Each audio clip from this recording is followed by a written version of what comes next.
Minister for Health update the House on how the government is strengthening public healthcare services for families, including the return of the Northern Beaches Hospital to public control? For the Minister for Health.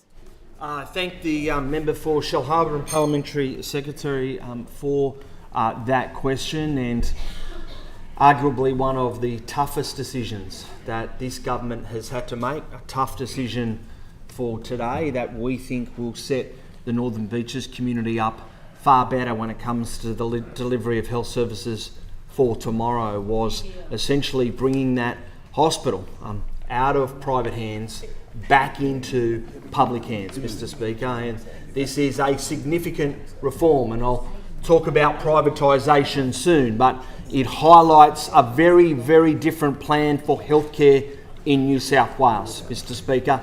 We've made it clear that we want emergency departments that are for the public to be run by the public, Mr. Speaker. We believe that's an important reform. It's one of the reasons why not only did we purchase back that hospital, but importantly, Mr. Speaker, we also announced and put through Joe's Law on the back of the death of Joe Massa to ensure that parliaments going forward have a barrier to climb before that approach happens again.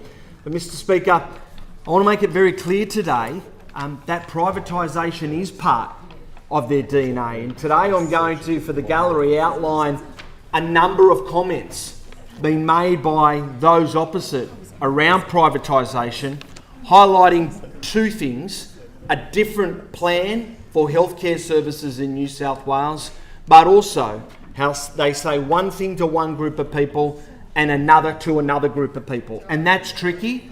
That's a wish-washy approach to policy making. And we're 12 months out before the next election.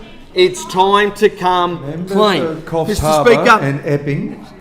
Mr. Speaker, when I did the call for papers on myself, I found a number of different documents that came up, Mr. Speaker, in relation to privatisation and health services.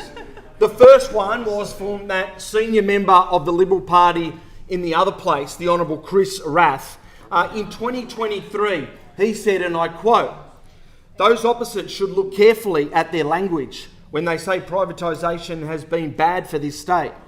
Quote, I think it's been a very good thing." End quote. Mr. Speaker, the now Leader of the Opposition in 2025 said, "Asset recycling has helped make this state what it is today."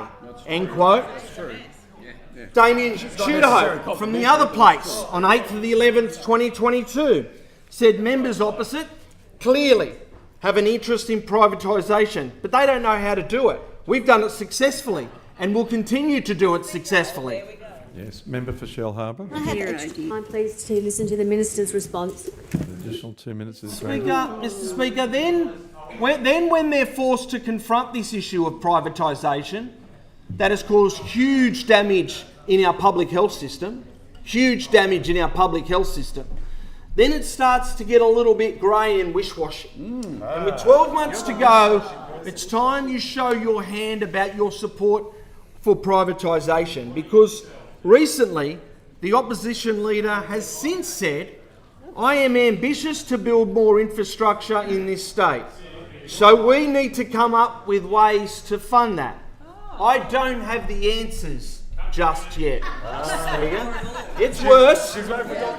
When interviewed on Sky News, Andrew Clennell says, "Well, talking about infrastructure, you'll probably have to sell something off to do that, don't you?" The Leader of the Opposition says, "I don't know. I don't know." Yes, we need to figure that out. Minister. If the Minister wants to be more relevant, he can talk about the privatisation of Glebe Island. You know that's not a point of order. You're against Speaker. Take your seat with a call. You're on a call. You can't walk both sides of the street, Mr. Speaker. You can't say Members will come to order or leave the chamber. You can't say one thing to one group and then try and move away from it and then really support it.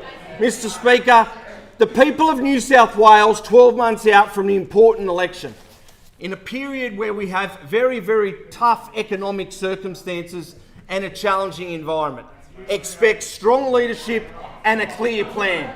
Over there, they need to show and be clear about their support for privatisation, Mr. Speaker.